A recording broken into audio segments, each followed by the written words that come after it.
Hello everyone, आज मैं आपके लिए एक्सप्लेन करूंगी इमॉर्टैलिटी का एपिसोड नंबर 17। तो जैसा कि लास्ट एपिसोड में हमने देखा था कि नैनशियान का मुकाबला एक मिस्टीरियस बंदे से हो गया, मगर बाद में हमें पता चला कि वो तो किंग वेई का पुराना आशिक शाओशी था। नैनशियान ने बड़ी ही मशक्कत के बाद शाओशी को हरा दिया और साथ ही ये हिमाकत दी कि उसने किंग वेई से दूर रहना चाहिए। वहीं पर शाओलिंग अर्थ सोवरेन बुक, जो कि एक टॉप सीक्रेट था, उसके बारे में यान को बता देती है और बदले में यान ने उसे होंगी की सारी कहानी सुना दी, जिससे वो बहुत ज्यादा डिप्रेस हो गई थी। अब आगे हम देखते कि सभी लोग शानहे अरीना में पहुंच चुके थे। वहां पर हम याओ और लिन को देखते हैं जो जियालान को ग्रीट कर रहे थे। शुई तो याओ को देखकर बहुत ज्यादा खुश थी और याओ भी उससे काफी प्यार से बात कर रही थी, मगर तभी उसकी नजर लोंगशान पर गई। लोंगशान उससे बात करने की कोशिश कर रही थी, मगर याओ उसे कम्प्लीटली इग्नोर कर देती है। वहीं पर हम लिंगशाओ नाम के इमॉर्टल को देखते हैं जो कि जियालान को ग्रीट कर रहा था। और अब ये सब मिलना जुलना होने के बाद नाटे एल्डर अनाउंस करते हैं कि आज का मुकाबला हुया और लोंगशान के दरमियान होगा। अब अपना नाम सुनते ही ये दोनों तुरंत ही अरीना में कूद जाती है। लोंगशान अपने ड्रैगन स्वॉर्ड को समन करके हुया उसे कह रही थी कि बहुत दिन हो गए, हमारी मुलाकात नहीं हुई थी। मुझे तो लगा ही नहीं था कि हम दोबारा से कभी मिल पाएंगे, मगर देखो आज हम शानहे अरीना में एक दूसरे के खिलाफ खड़े हैं। जिस पर हुया कह रही थी कि मैं अपने पिक पर ही कड़ी प्रैक्टिस कर रही थी और वो भी सिर्फ आज के लिए। मैं तुमसे पूछना चाहती हूँ कि मैंने ऐसा क्या किया था जो तुमने मुझे जलील किया।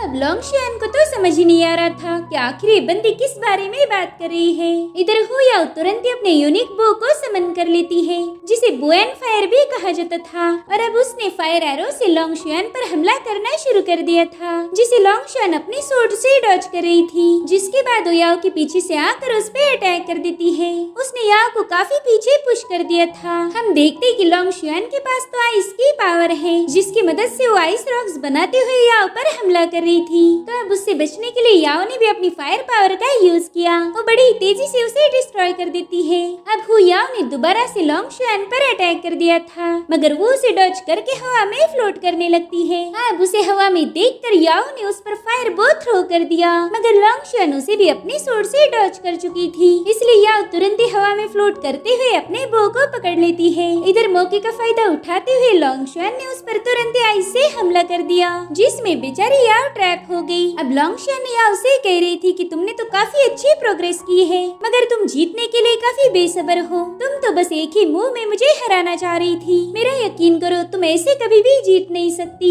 जिस पर याओ कह रही थी कि बस बहुत हुआ, मैं तुम्हारे और ताने नहीं झेल सकती। तुमने अपने लेटर में लिखा था कि मैं तो एक बेजान लड़की हूँ जो कभी कल्टीवेट नहीं कर सकती। मेरी स्पिरिचुअल जर्नी भी होपलेस है और मैं कभी कुछ हासिल नहीं कर सकती। इसी वजह से मैं तुम्हारी दोस्ती के काबिल नहीं हूँ। और अब याओ ने खुद को आजाद कर लिया था। वो कह रही थी कि लोंगशान, तुमने दोबारा से अपनी बकबक शुरू की है और यकीन मानो मुझे अब तुम्हारी एक नहीं सुननी। आज मैं तुम पर कोई रहम नहीं करूंगी। जिसके बाद वो हवा में फ्लोट करने लगती है। इधर लोंगशान ने भी अपने पावरफुल आइस स्फीयर क्रिएट कर लिए थे, जिन्हें वो याओ के डायरेक्शन में थ्रो कर देती है, मगर याओ उन सभी से बचते हुए नीचे आकर लोंगशान से भिड़ जाती है। इन दोनों में हमें बहुत ही खतरनाक फाइट देखने को मिलती है। फाइट करते वक्त याओ के दिल में बहुत ज्यादा गुस्सा था, मगर लोंगशान एकदम शांत थी। वो फाइट के दरमियान ही उसे बता रही थी कि कोई तो है जो हम दोनों में झगड़े लगाना चाहता था, और वो लेटर भी उसी पर्सन ने लिखा होगा, क्योंकि मैंने तो तुम्हें कोई लेटर नहीं लिखा था। मगर याओ तो ये बात मानने के लिए ही तैयार नहीं थी। वो कहती मुझे पूरा यकीन है वो लेटर तुम्ही ने लिखा था, भला कोई और ऐसी हरकत क्यों करेगा।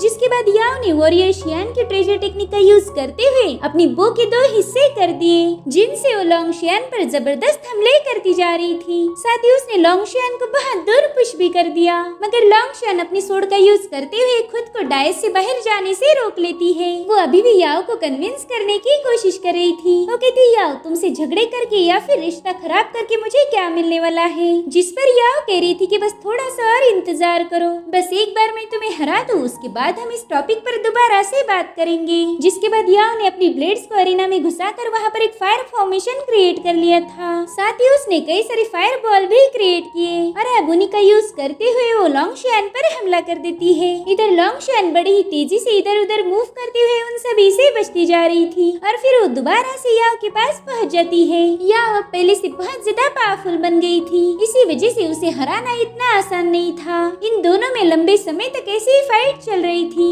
और इसी दरमियान इन दोनों ने अपनी अपनी स्पेशल मूव को एक्टिवेट कर दिया। याओ ने फायर तो वहीं पर लोंग शुआन ने अपनी सूट जमीन में घुसाकर आइस ड्रैगन को समन कर लिया और अब इनमें एक फाइनल क्लैश हो जाता है। याओ की फायर पावर और ड्रैगन के आइस पावर एक दूसरे से टकरा गए थे, जिससे वहाँ पर पावरफुल ऑरा रिलीज होने लगती है। ये दोनों भी अपनी पूरी पावर का यूज कर रही थी, मगर याओ लोंग शुआन के सामने फीकी पड़ जाती है। उसकी फायर मूव डिस्ट्रॉय होने के बाद वो कम्प्लीटली आइस में ट्रैप हो गई थी, जिसमें वो कुछ भी नहीं कर पाती। लोंग शुआन उससे कहती कि मैं ये मुकाबला जीत चुकी हूँ और अब हमने अपनी बात पूरी कर लेनी चाहिए, जिस पर याओ कह रही थी कि वो लेटर मिलने के बाद से मैं तुम्हें अपनी सिस्टर नहीं मानती, तुमने मुझे बहुत ज्यादा हर्ट किया है। तो लोंग शुआन उस बर्फ को तोड़ के कहती कि याओ तुम और मैं पिछले 10 सालों से दोस्त है, मैं तुम्हें अपनी सिस्टर मानती हूँ, तो भला तुम ऐसे लेटर पर यकीन कैसे कर सकती हो जिस पर मेरी साइन भी नहीं थी? क्या तुम्हें अपनी सिस्टर पर जरा सा भी यकीन नहीं है? तो अब याओ ने भी ये मान लिया था कि वो किसी की चाल थी,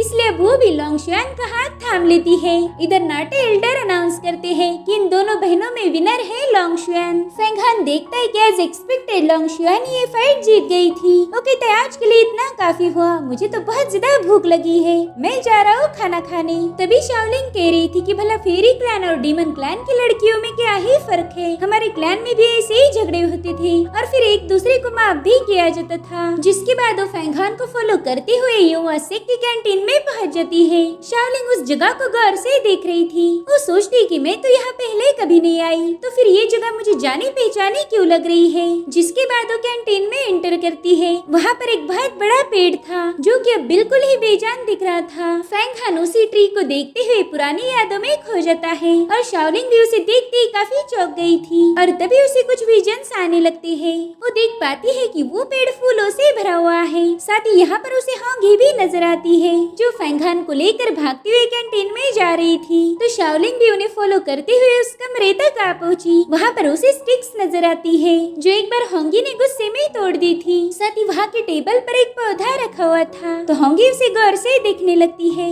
उस पौधे पर अब प्यारे प्यारे फ्लावर्स भी खिले हुए थे, जिन्हें देखकर वो कहती कि पता नहीं मुझे विजन क्यों आ रहे हैं, मेरे विजन में ये प्लांट भी यहीं पर था, तब वो छोटा सा था लेकिन अब ये बड़ा हो चुका है। इट मीन्स कि ये कोई वहम नहीं, मैं जो देख रही हूँ वो शायद यहाँ पर हुआ था। अब उसके पीछे पीछे फेंग हान भी उसी कमरे में पहुँच गया था। वो शाओलिंग को वहाँ देखकर काफी ज्यादा हैरान हो जाता है, क्योंकि होंगी फर्स्ट टाइम इसी जगह पर उसे खाना खाने लेकर आई थी। वो सोच रहा था कि इस बात को 1 साल बीत चुका है और 1 साल में बहुत कुछ बदल गया। मुझे कभी लगा नहीं था कि मैं होंगी को खो दूंगा। अब वो पानी में कुछ स्टिक डाल देता है जिन्हें मछलियों ने कैप्चर कर लिया और फिर लोटस फ्लावर में इनका गर्मा गर्म खाना आ जाता है, जिसमें वाइन के मटके भी शामिल थे। शाओलिंग तो ये सब देखकर हैरान हो जाती है। इधर फेंग हान ने तुरंत एक मटका भर के शराब गटक ली थी और तभी वहाँ पर लिन पहुँच गई। वो कहते कि शराब पीने पर सब कुछ सुहाना लगता है। मैंने तो सुना है कि लोगों को पीने के बाद ड्रम्स भी बजते हुए सुनाई देते हैं, मानो कोई फेस्टिवल सेलिब्रेट किया जा रहा हो।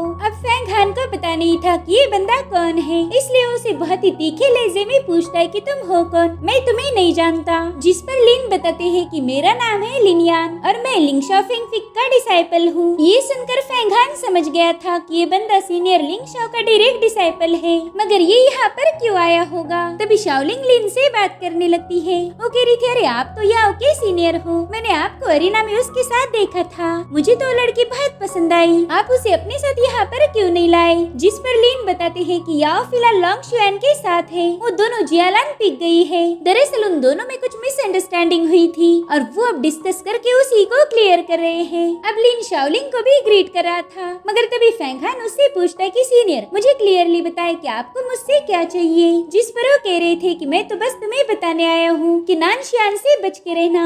दरअसल लास्ट टाइम मेरी उससे बात हुई थी, तब उसने मुझे बोला था कि वो तुम्हारी जान लेने की प्लानिंग कर रहा है। हालांकि मैंने उसे ऐसा करने से मना किया था, मगर नानशियान किसी की एक नहीं सुनता। मैं उस बंदे को अच्छे से जानता हूँ, वो बहुत शातिर और गुस्से वाला है और तुम काफी शांत हो। तुम तुम दोनों आग और पानी जैसे हो। पिछली बार भी तुम्हारी उससे बहस हो गई थी, तो वो इसका बदला जरूर लेगा। देखो इस कॉन्टेस्ट में उसने बस एक डिसोलेट डिवाइन सोर्ड का ही यूज किया है, मगर उसके पास और भी पावरफुल टेक्निक है जो उसने अरीना में अभी तक रिवील नहीं की। तो मैं बस चाहता हूँ कि तुम इस बात को ध्यान में रखो और उसी हिसाब से उसके साथ मुकाबले के लिए रेडी हो जाओ। अब फैंग हान ये सब सुन के कह रहा था कि ये तो बहुत ज्यादा इंटरेस्टिंग बात है कि आप मेरे से मिलने आ गए। आपको तो पता ही होगा कि मैंने हुआ तियांडू को 10 ईयर चैलेंज किया है और इसी चैलेंज की वजह से युवा सेक के सभी डिसाइपल मुझसे दूर रहते हैं। अगर जियालन पिक के 2-4 लोगों को छोड़ दो तो यहाँ पर मेरा कोई दोस्त नहीं, तो फिर आप मेरे से मिलने क्यों आए हो? इतना ही नहीं, आपने नानशियान के नापाक इरादों के बारे में भी मुझे बता दिया।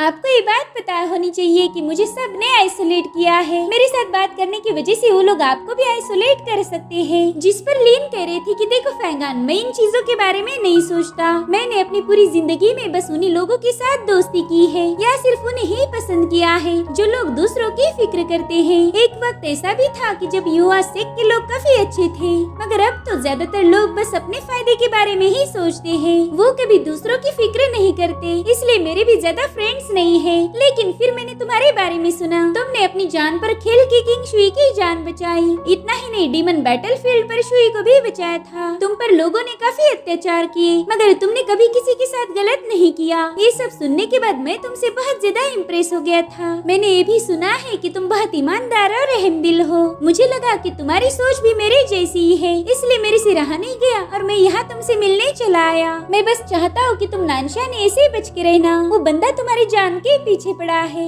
और मैं ये कतई बर्दाश्त नहीं कर सकता कि तुम उसकी चालबाजी का शिकार बनो। इतना सब सुनकर भी फैंग हान बिल्कुल खामोश था, तो लीन समझ जाते कि शायद फैंग हान को उस पर भरोसा नहीं है। इसलिए वो कह रहे थे कि देखो फैंग हान, मेरा तुम्हें डिस्टर्ब करने का बिल्कुल भी इरादा नहीं था। अब मैं चलता हूँ। जिसके बाद लीन वहाँ से जाने लगता है, मगर तभी फैंग हान ने शराब का मटका उसकी तरफ थ्रो कर दिया, जो लीन ने भी कैच कर लिया था। वो कहते भाई फैंग हान, तुम ये क्या कर रहे हो? तो फैंग हान उससे कहता है कि बड़े भाई आप शराब तो पीते ही होंगे। तो लीन कहते हाँ बिल्कुल, मगर कभी कभार। ये सुनकर फैंग हान स्माइल करने लगता है। वो कहते चलो फिर आज मेरे साथ ड्रिंक की जाए, और इसके लिए लीन भी तैयार हो गया। वो भी अब पूरा मटका गटकने लगते हैं। शाओलिंग उन्हें कह रही थी कि अरे वाह, तुम दोनों भी शराब पी रहे हो, तो भला मैं पीछे कैसे रह सकती हूँ? जिसके बाद उसने भी शराब पीना शुरू कर दी। लीन कह रहे थे कि मिस, मैंने तो आपका नाम पूछा ही नहीं। तो बताती है कि मैं हूँ शाओलिंग और मैं फैंग हान की सर्वेंट हूँ। जिस पर लीन कह रहे थे कि अरे वाह, आपके जैसी सर्वेंट मिलना तो किस्मत की बात है। वैसे मुझे फील हो रहा है कि आप तो बहुत ही ज्यादा पावरफुल हो। तो शाओलिंग कहती कि मुझे भी आपको देख के कुछ फील हो रहा है, आप बहुत ज्यादा बोलते हो। और ये सुनकर लीन जोर जोर से हंसने लगती है। अब फैंग हान कहता है बड़े भाई देखो मेरा मटका खाली हो गया। तो लीन भी उसे शो करती है कि देखो मैंने भी मेरी शराब खत्म कर दी। अब फैंग हान उनसे कह रहा था कि अच्छा हुआ आप यहाँ आ गए, मैं खुशी से आपकी दोस्ती कबूल करता हूँ। फैंग हान एक लंबे अरसे के बाद इतना खुश नजर आ रहा था, जिसके बाद वो लीन को अपने साथ खाना खाने के लिए मना रहा था, जिस पर लीन भी तुरंत ही मान जाती है। वो कह रही थी कि एक लंबे अरसे के बाद मैं किसी दोस्त के साथ खाना खाऊंगा। यकीन मानो जब शराब, लजीज खाना और अच्छा दोस्त हो तो माहौल ही बन जाता है। और अब इन तीनों ने शराब पीना शुरू कर दी। इस तरह से फैंग हान को एक लॉयल दोस्त मिल गया था जिसकी उसे जरूरत भी थी। और इसी के साथ एपिसोड यहीं पर एंड हो जाता है। Thank you so much for watching. Bye bye, take care.